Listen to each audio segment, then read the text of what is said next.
이름 없는 쌀자루. 아주 오래전 이야기입니다. 전쟁이 끝나고 사람들이 하나둘 집으로 돌아오던 시절의 일입니다. 강원도 어느 산골 마을에 박씨성을 가진 집안이 있었습니다. 대대로 농사를 짓던 가난한 집이었습니다. 아버지와 어머니 그리고 두 아들이 살았습니다. 큰 아들 이름은 박성호였습니다. 작은 아들 이름은 박성민이었습니다. 2살 터울이었습니다. 형은 과묵했습니다. 동생은 밝았습니다. 그래도 둘은 사이가 좋았습니다. 아침이면 함께 산에 나무를 하러 갔습니다. 저녁이면 함께 밥상머리에 앉았습니다. 가난했지만 그런대로 평온한 날들이었습니다. 그런데 어느 해 봄이었습니다. 전쟁이 시작되었습니다. 마을 청년들이 하나둘 끌려갔습니다. 박씨네 두 아들도 예외가 아니었습니다. 먼저 형이 징집되었습니다. 성호는 어머니께 말씀드렸습니다. 어머니 다녀오겠습니다. 성민이 잘 부탁드립니다. 어머니는 아무 말도 하지 못했습니다. 그저 아들의 손을 꼭 잡았을 뿐입니다. 동생 성민이는 형을 배웅했습니다. 마을 어귀까지 함께 걸었습니다. 형님, 꼭 살아서 돌아오세요. 걱정 마라. 금방 올게. 형은 그렇게 말하고 떠났습니다. 뒤돌아보지 않았습니다. 그리고 석 달 뒤였습니다. 이번엔 동생 차례였습니다. 성민이도 군대로 가게 되었습니다. 어머니는 또다시 아들을 보내야 했습니다. 어머니, 형님 찾아서 같이 돌아올게요. 동생은 그렇게 말했습니다. 밝은 얼굴로 웃어 보였습니다. 하지만 어머니는 알았습니다. 그 웃음 뒤에 숨은 두려움을요. 아버지는 이미 몸이 좋지 않았습니다. 기침이 잦았습니다. 논밭일을 제대로 할 수 없었습니다. 두 아들이 떠난 뒤 집안은 더욱 어려워졌습니다. 어머니 혼자 밭을 일궜습니다. 아버지는 마루에 누워 기침만 했습니다. 그해 겨울이었습니다. 아버지가 돌아가셨습니다. 어머니는 혼자가 되었습니다. 아들들에게 편지를 쓰고 싶었습니다. 하지만 어디로 보내야 할지 몰랐습니다. 소식이 없었습니다. 형도 동생도 살아있는지조차 알 수 없었습니다. 어머니는 그저 기다렸습니다. 해가 바뀌었습니다. 전쟁은 끝났습니다. 사람들이 돌아오기 시작했습니다. 이웃집 아들도 돌아왔습니다. 건너마을 청년도 돌아왔습니다. 하지만 박씨네 두 아들은 돌아오지 않았습니다. 어머니는 매일 마을 어귀에 나가 앉아 있었습니다. 길을 바라보았습니다. 혹시나 하는 마음으로. 어느 날이었습니다. 가을 거디가 끝난 어느 날 저녁이었습니다. 마당에 쌀자루 하나가 놓여 있었습니다. 어머니는 깜짝 놀랐습니다. 누가 놓고 갔는지 물어보았습니다. 이웃 할머니가 말했습니다. 글쎄요, 아침에 보니 놓여 있더라고요. 누군지는 모르겠어요. 쌀자루에는 이름이 없었습니다. 편지도 없었습니다. 그냥 쌀 한 가마니였습니다. 어머니는 쌀을 집 안으로 들였습니다. 누가 보냈는지 궁금했지만 묻지 않았습니다. 그저 고마운 마음이었습니다. 그 쌀로 겨울을 났습니다. 이듬해 가을이었습니다. 또다시 쌀자루가 왔습니다. 역시 이름이 없었습니다. 어머니는 이번에도 묻지 않았습니다. 받아들였습니다. 감사히 먹었습니다. 그렇게 해가 지나갔습니다. 매년 가을이 되면 쌀자루가 왔습니다. 언제나 같은 크기였습니다. 언제나 이름이 없었습니다. 어머니는 짐작했습니다. 아들 중 하나가 보내는 것이 아닐까. 어쩌면 둘 다 살아있을지도 모른다고. 하지만 확신할 수는 없었습니다. 누군가 이웃이 보내는 것일 수도 있었습니다. 친척이 몰래 돕는 것일 수도 있었습니다. 어머니는 알려고 하지 않았습니다. 누가 보냈든 감사할 뿐이었습니다. 마을 사람들도 이상하게 여겼습니다. 박씨 댁에 매년 쌀이 온다던데 누가 보내는 걸까? 아들들이 살아있나 봐. 사람들은 이런저런 말을 했습니다. 어머니는 대답하지 않았습니다. 그저 웃기만 했습니다. 세월이 흘렀습니다. 5년이 지났습니다. 10년이 지났습니다. 쌀자루는 계속 왔습니다. 한 해도 거르지 않았습니다. 어머니는 그 쌀로 살았습니다. 홀로 농사를 지으며 살았습니다. 외로웠습니다.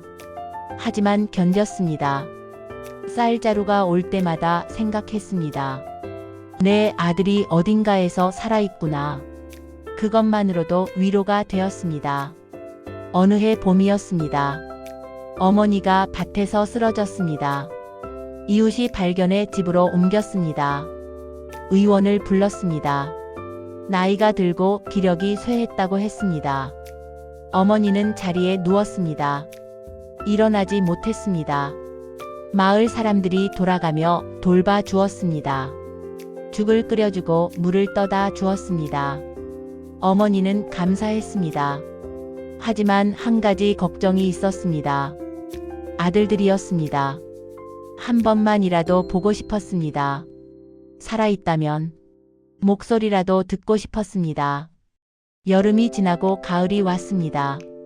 어머니의 숨소리가 약해졌습니다. 어느 날 저녁이었습니다. 마을 어귀에서 소동이 일었습니다. 사람들이 웅성거렸습니다. 박씨 댁 아들이 왔대. 큰 아들이 돌아왔다던데. 한 사내가 걸어왔습니다. 허리가 굽은 사내였습니다. 얼굴에 주름이 깊었습니다. 하지만 눈빛은 살아있었습니다. 성호였습니다. 큰 아들 성호가 돌아온 것이었습니다. 그는 어머니가 누운 방으로 들어갔습니다. 어머니. 목소리가 떨렸습니다. 어머니가 눈을 떴습니다. 아들을 보았습니다. 눈물이 흘렀습니다. 말이 없었습니다. 그저 손을 내밀었습니다. 성호가 어머니 손을 잡았습니다. 거칠고 투박한 손이었습니다. 농사꾼의 손이었습니다. 늦어서 죄송합니다. 성호가 말했습니다. 제가 매년 쌀을 보냈는데 받으셨습니까? 어머니가 고개를 끄덕였습니다. 그 쌀로 어떻게 살았는지 성호의 목소리가 잠겼습니다. 그날 밤이었습니다.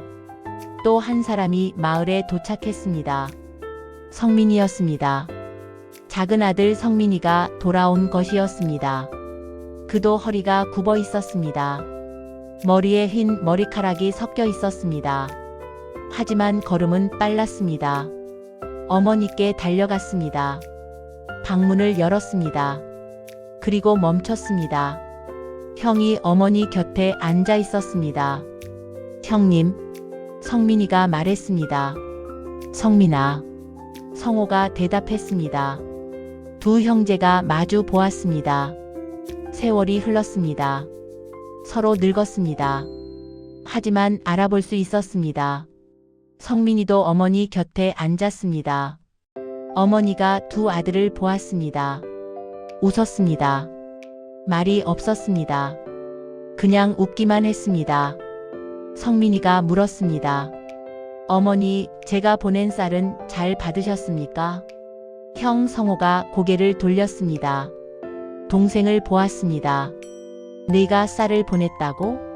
네, 형님. 매년 가을마다 보냈습니다. 나도 보냈는데. 두 사람이 서로를 보았습니다. 이해할 수 없다는 표정이었습니다. 어머니가 천천히 말했습니다. 둘 다 보냈구나. 목소리가 가늘었습니다. 나는 알고 있었단다. 매년 두 자루씩 왔거든. 형제가 놀랐습니다. 두 자루요? 그래. 한 자루는 성호가, 한 자루는 성민이가, 둘 다 어미 걱정하며 보내준 거였구나. 어머니가 눈을 감았습니다. 눈물이 뺨을 타고 흘렀습니다. 고마웠다. 정말 고마웠어. 그날 밤 어머니는 숨을 거두었습니다. 두 아들이 지켜보는 가운데 평온한 얼굴이었습니다. 장례를 치렀습니다. 마을 사람들이 모두 모였습니다. 조문객이 끊이지 않았습니다. 장례가 끝난 뒤였습니다. 형제가 어머니 방을 정리했습니다. 장롱 깊은 곳에서 무언가 나왔습니다. 헝겊 보따리였습니다. 풀어보니 편지들이었습니다. 쌀을 보낼 때마다 넣었던 짧은 쪽지들이었습니다. 형이 쓴 것도 있었습니다. 동생이 쓴 것도 있었습니다. 어머니 건강하십시오. 어머니 제 걱정은 마십시오. 어머니 몸 조심하세요. 어머니 사랑합니다. 짧은 글들이었습니다. 어머니는 그 모든 편지를 간직하고 있었습니다. 한 장도 버리지 않았습니다. 형제는 서로를 보았습니다. 이야기를 나누었습니다. 성호는 전쟁이 끝난 뒤 충청도에 정착했다고 했습니다. 작은 땅을 얻어 농사를 지었습니다. 결혼도 했고 아이도 낳았습니다. 가난했지만 악착같이 일했습니다.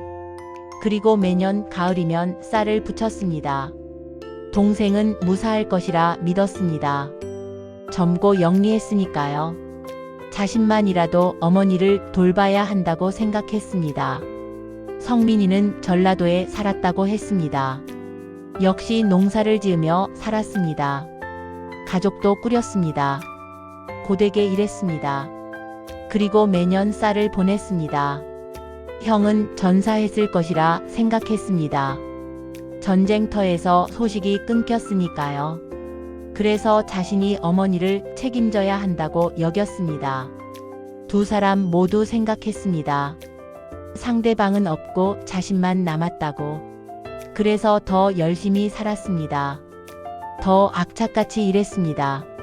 쌀 한 가마니를 만들기 위해, 어머니께 보내기 위해 그렇게 수십 년을 살았습니다. 어머니는 그걸 알고 있었습니다. 두 아들이 모두 살아서 모두 자신을 걱정하고 있다는 것을. 하지만 말하지 않았습니다. 아들들에게 알리지 않았습니다. 그냥 받기만 했습니다. 감사히 먹기만 했습니다. 왜 그랬을까요? 아마도 어머니는 알았을 것입니다. 두 아들 모두 힘들게 산다는 것을, 자신을 위해 고생한다는 것을, 만약 서로가 살아있다는 걸 알면 쌀 보내기를 멈출까봐 어머니는 그게 걱정이었을지도 모릅니다. 아니, 어쩌면 그게 아니었을지도 모릅니다. 어머니는 그저 받고 싶었는지도 모릅니다. 두 아들의 마음을, 멀리서 보내오는 그 정성을 말없이 가만히. 형제는 며칠을 함께 지냈습니다. 어머니 산소에 함께 다녀왔습니다. 묘 앞에 앉아 이야기를 나누었습니다. 어린 시절 이야기도 했습니다. 전쟁터 이야기도 했습니다. 그동안 살아온 이야기도 했습니다. 말이 많지는 않았습니다. 침묵이 더 길었습니다. 하지만 괜찮았습니다. 헤어지는 날이었습니다. 성호는 다시 충청도로 가야 했습니다. 성민이는 전라도로 돌아가야 했습니다. 둘은 마을 어귀에서 작별했습니다. 형님 건강하세요. 너도. 가끔 연락하겠습니다. 그래. 두 사람은 악수를 했습니다. 오래 잡고 있었습니다. 그리고 각자의 길을 갔습니다. 뒤돌아보지 않았습니다. 그해 가을이었습니다. 성호의 집에 쌀자루 하나가 배달되었습니다. 이름이 없었습니다. 성호는 알았습니다. 동생이 보낸 것임을. 그는 웃었습니다. 아무 말도 하지 않았습니다. 받아들였습니다. 같은 날이었습니다. 성민이의 집에도 쌀자루가 왔습니다. 역시 이름이 없었습니다. 성민이도 알았습니다. 형님이 보낸 것임을. 그도 웃었습니다. 말하지 않았습니다. 그냥 받았습니다. 그 뒤로도 매년 쌀자루가 왔습니다. 서로에게 이름 없이, 말 없이 그렇게 또 세월이 흘렀습니다. 형제는 가끔 편지를 주고받았습니다. 전화도 했습니다. 하지만 쌀 이야기는 하지 않았습니다. 누가 보냈다고 말하지 않았습니다. 받았다고 고맙다고 하지도 않았습니다. 그저 묵묵히 주고받았습니다. 10년이 더 지났습니다. 성호가 먼저 세상을 떠났습니다. 성민이는 형님 장례식에 갔습니다. 형수님을 만났습니다. 조카들을 만났습니다. 장례가 끝난 뒤 형수님이 말했습니다. 도련님, 이거 받으세요. 쌀 한 가마니였습니다. 영감이 남기고 가셨어요. 오래 거시라고 꼭 보내라고 했어요. 성민이는 아무 말도 하지 못했습니다. 쌀자루를 안았습니다. 눈물이 났습니다. 소리 내어 울지는 않았습니다. 그냥 눈물만 흘렀습니다. 집으로 돌아왔습니다. 쌀자루를 열었습니다. 쌀 사이에 편지가 하나 있었습니다. 형의 글씨였습니다. 성민아, 형이 먼저 간다. 미안하다. 쌀은 내년부터 못 보낼 것 같구나. 너도 이제 그만 보내라. 형은 평생 내 덕을 많이 봤다. 고마웠다. 그게 전부였습니다. 성민이는 편지를 접었습니다. 어머니가 남긴 편지들과 함께 보관했습니다.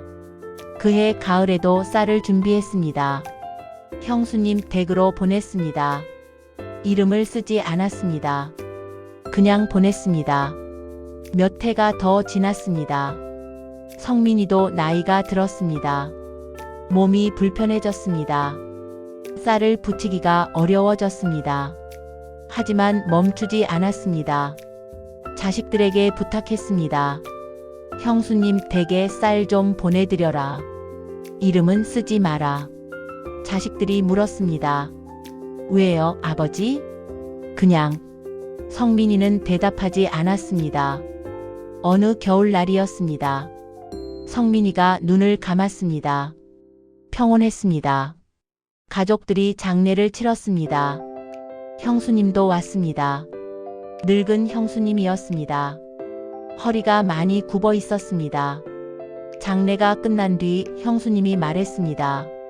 도련님 참 좋은 분이셨어요. 영감하고 참 다정하셨어요.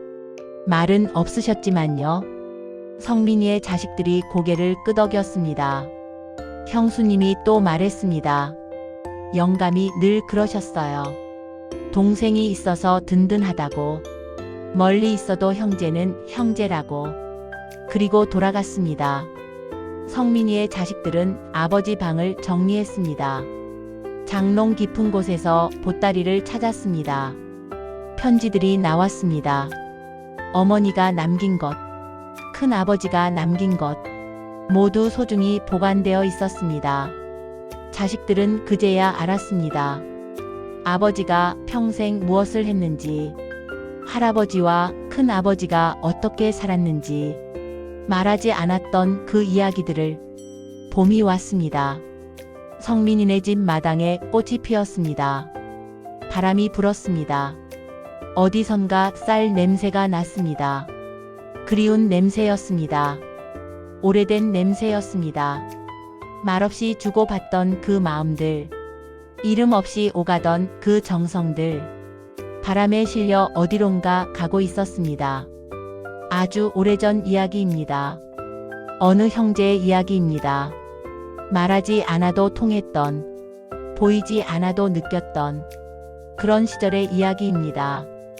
이제는 다 지나간 일입니다. 하지만 어딘가에 남아 있습니다. 누군가의 기억 속에 말없이 전해지는 그 마음. 그것이 바로 가족이 아니었을까요? 그것이 바로 형제가 아니었을까요? 쌀자루는 이제 오지 않습니다. 사람들도 다 떠났습니다. 하지만 이야기는 남았습니다.